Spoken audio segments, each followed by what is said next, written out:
Even after obtaining over 10 qualifications, the feeling of inferiority persists.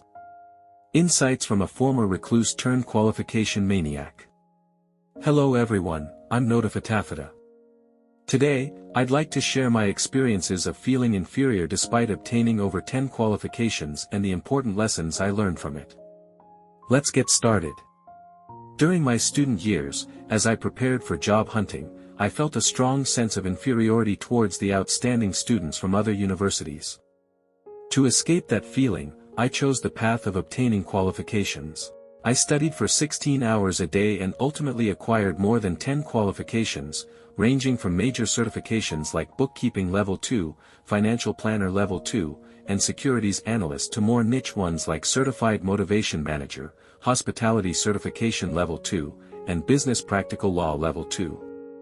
I passed 5 out of 7 subjects in the first stage of the Small and Medium Enterprise Consultant exam.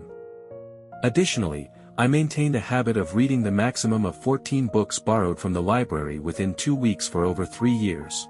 I devoured books on economics, law, poverty issues, science, and psychology.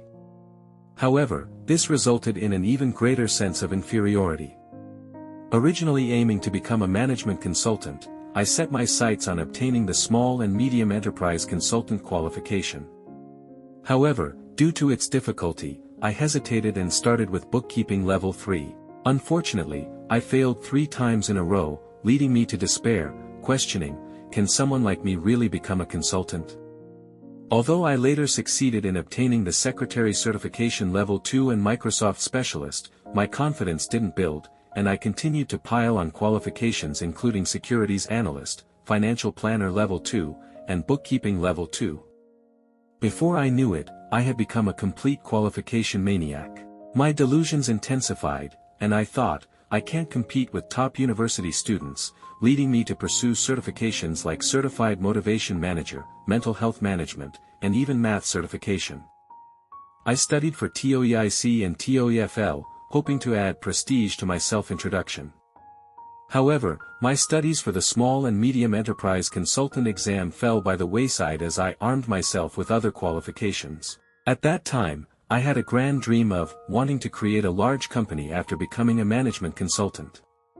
Looking back now, it's quite embarrassing, but I even asked a famous startup support company, what qualifications should I obtain to create a large company? The advice I received, first, gain knowledge and experience in the industry, was something I couldn't accept back then. I was too fearful of failure and overly focused on seeking guaranteed success. I began studying for the Small and Medium Enterprise Consultant exam on my own, but my method of reading the textbook from start to finish was inefficient, and I struggled to concentrate for even 5 minutes due to the abundance of specialized terms. Yet, I couldn't shake off the delusion of walking through Marinucci in a high-class suit. But then I realized that qualifications are merely the minimum requirements to work in that industry. Just as there are good and bad restaurants, the character of lawyers and doctors can vary greatly. Obtaining qualifications should not be the goal itself, what matters is what you want to achieve after obtaining them. The library was my cherished study place. There were days when I studied for 18 hours at home, but after about 2 years, it became difficult to maintain motivation, so I sought inspiration from others studying in the library. However, what I saw were elementary and middle school students studying diligently. Watching them made me regret not starting my studies earlier and made me acutely aware of the importance of parental education. I tried to overcome my inferiority through qualifications, but sometimes it only intensified. I felt complex when I learned about the youngest successful candidate at the Small and Medium Enterprise Consultant exam, who was only 18. I imagined he must have received a privileged education, and it stirred mixed feelings within me. However, it's true that this feeling of inferiority also fueled my efforts. Instead of giving up because I thought, I'm not smart enough, the desire to break free from my current situation became a driving force behind my numerous qualifications. Looking back now, these experiences were certainly not in vain. I no longer need to look up economic or legal terms when watching the news, and I can offer advice to friends running their own businesses. I truly believe in the saying, what you experience will always be useful, no matter how many years later it may be. You may not know how your current efforts will bear fruit. Whether it's studying from textbooks, engaging in sports, or playing games, any effort will eventually bloom in different forms. Even if what you've worked on doesn't directly yield results, it can come back around to help someone else. Just as I did, the effort you're putting in right now may one day become a beacon of hope for someone. The studies for qualifications might inadvertently transform into knowledge that supports others. Experiences immersed in games might nourish creativity in unexpected fields. Please believe in yourself. When doubts arise about whether your efforts will truly pay off, take a deep breath and remember that the learning you're doing right now holds value in itself.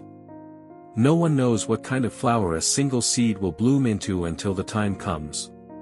What's certain is that if you don't plant it, nothing will grow.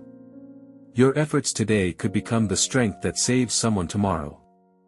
5 or 10 years from now, a day may come when your future self thanks you for your hard work.